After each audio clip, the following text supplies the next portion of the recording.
So, I mean this when I say this. Fire Stephanie White yesterday. She said that unprovoked. It seemed like there was something off with this Fever team. They didn't have the same energy and spark that we all know and The sudden termination of Stephanie White has caused the WNBA as a whole to tremble, following the awful 89-81 defeat.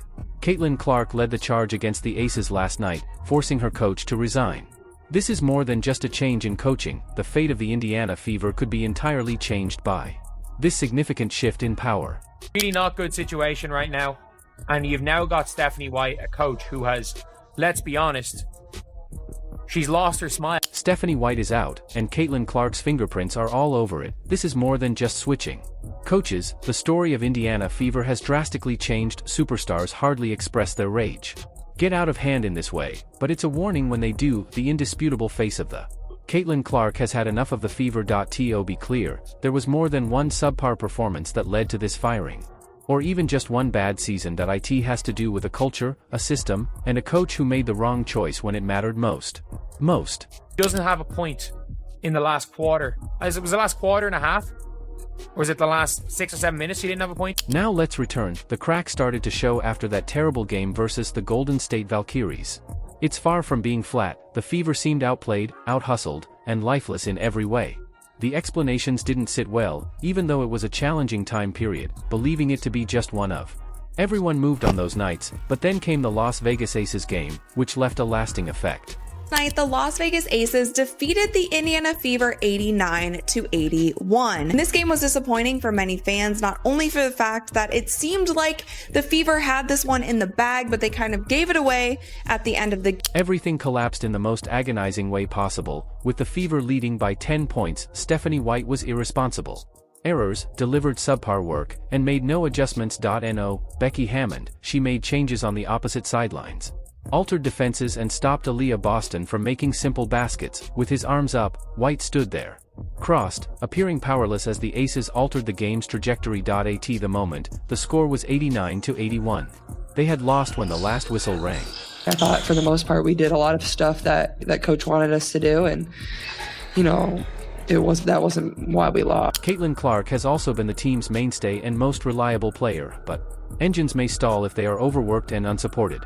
To Aaliyah Boston, she was getting her teammates involved, she was taking it to the rim, and she did miss some shots around the rim, but at least she was getting down. Clark continued to make plays that kept the team afloat even if he was having a shooting slump. The second half then started, and there were more turnovers. Sequential mistakes during critical moments, her frustration, anger.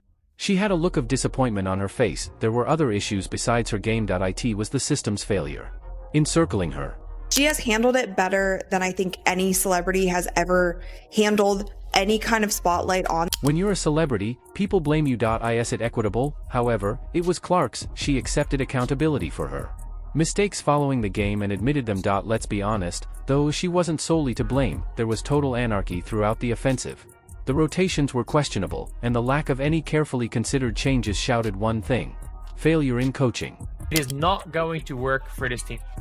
What Stephanie White wants to do will. But when the time came, it was the same old story: unreliable plays, poor rotations, and little support for her most important player. Caitlin Clark can't accomplish anything, but White appears to think she can.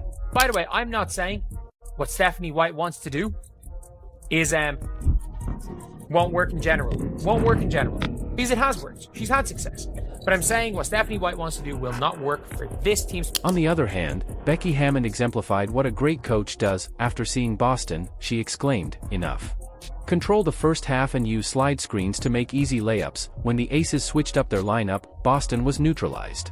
Conversely, White just watched things go apart while standing there with his arms folded. The Aces game wasn't only about losing. It stood for all that was wrong with the Fever. A famous person who was deserted. A coach who is unchangeable. A team that looked even more confused than before. When you take all of that into account, it's not shocking that things ended the way they did. I was conceding by not playing fast. What is she saying? Like, this is the most, she essentially exposed that Stephanie White wants them to play slow. I thought at times we could have played a little bit faster, and I think that's on me, not conceding in that. We still got to play up tempo. We still got to it's on me not concede. Despite without physically going to the front desk to request a change, Caitlin Clark's performance voice, and annoyances were audible enough, the Fever had to decide whether to stick with a failing coach. To create or assist the athlete who represents their future, the choice was obvious. Gains and losses are not the only reasons to Stephanie White's termination. It's a message: this group is tired of being mediocre, and the individual holding the flame is Caitlin Clark. The question now is what to do with them. Damn it. She's saying that she needs to stop conceding and play fast, and that doing what the coach wanted them to do was not why they lost. Caitlin Clark is a powerful name alone. She is the heart, soul, and engine of the Indiana Fever. This is the issue. However, when you are the most dependable player in the game, things will unavoidably get tricky. League any other player, really, and that's exactly what has been happening. Only 3 games removed from the New York Liberty game where she had 7 threes. She had 3 in 38 seconds. Like, that was only just last week that all of that happened. A curvy Clark is not merely the best choice. She's the only option most nights. She is the focal point of everything. Pace setting, scoring, and playmaking. When it works, it's beautiful, but contests such as the one against the when it doesn't, aces happen. 8 turnovers occurred. Yes, 8. These weren't your normal turnovers, however. They were backbreakers who showed up at the most awkward times. Thank you.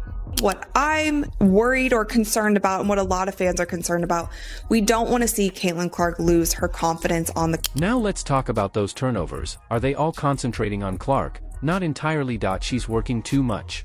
Lead the offense, make her own shots, and make up for a system that doesn't back her, behind her, with one hand bound. She looks like a chef trying to make a 5-course banquet. Additionally, mistakes happen when the pressure rises. Like, she didn't even say it's Chrissy Sides. She's just admitted it. She's just admitted it.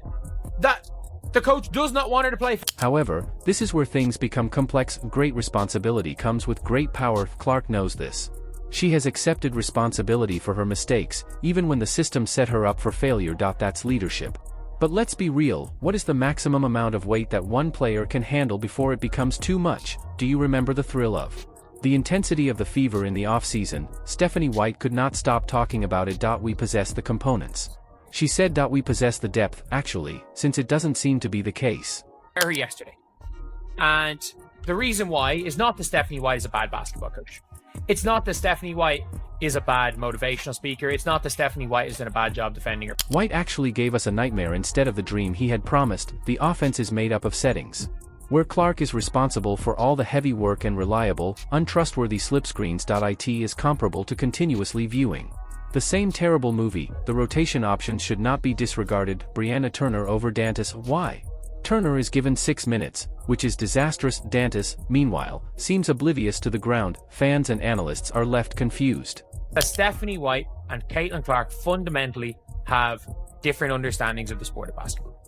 Not even different understandings. What Stephanie White wants to do is not going to work for it. And White's demeanor while observing the game from the sidelines, standing with his arms folded and making no adjustments. I find it annoying. Yelling at their TVs are supporters, analysts are criticizing her, Clark is out there trying to clean up the mess. Aces came out, they changed some of their defensive schemes, and they made it hard for the Indiana. Now let's look at the other side of the court. Becky Hammond. She is everything that White lacks.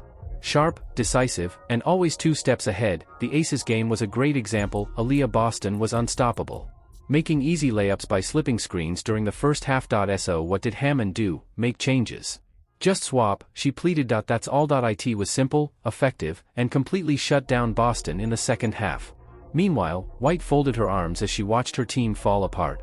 Stephanie White benched Dantas for the entire game tactically, and said Bree Turner was on for defensive reasons. I'm sorry, Bree Turner couldn't guard Aja Wilson any better than Dantas. Hammond's adjustment stopped more teams than just Boston. They exposed White's deficiency in adaptability. By neutralizing Boston, the Aces forced Clark to take on even more responsibility. She is already experiencing issues with troubleshooting.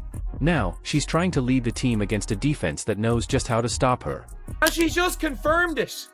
We've hired a freaking snake oil salesman as a coach. This game wasn't simply about losing. It demonstrated what occurs when a single coach is competent of taking the lead while the other does not. Hammond's brilliance made White's shortcomings much more apparent.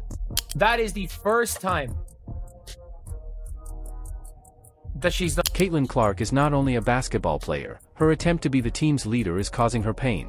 Uniting power, the bad shots, the errors, the frustration, this is all a product of a system that offers insufficient and makes excessive demands. White's termination may seem like a drastic step, but let's be honest, it has been a while.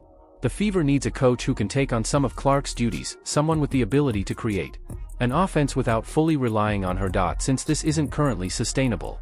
Caitlin Clark had one turnover till Bree Turner came on the floor and was just turning it over. The narrative has evolved. Clark is no longer just the famous person trying to guide her team to victory. She was the one that forced the Fever to change and exposed the flaws in the system. That's leadership. Power is that.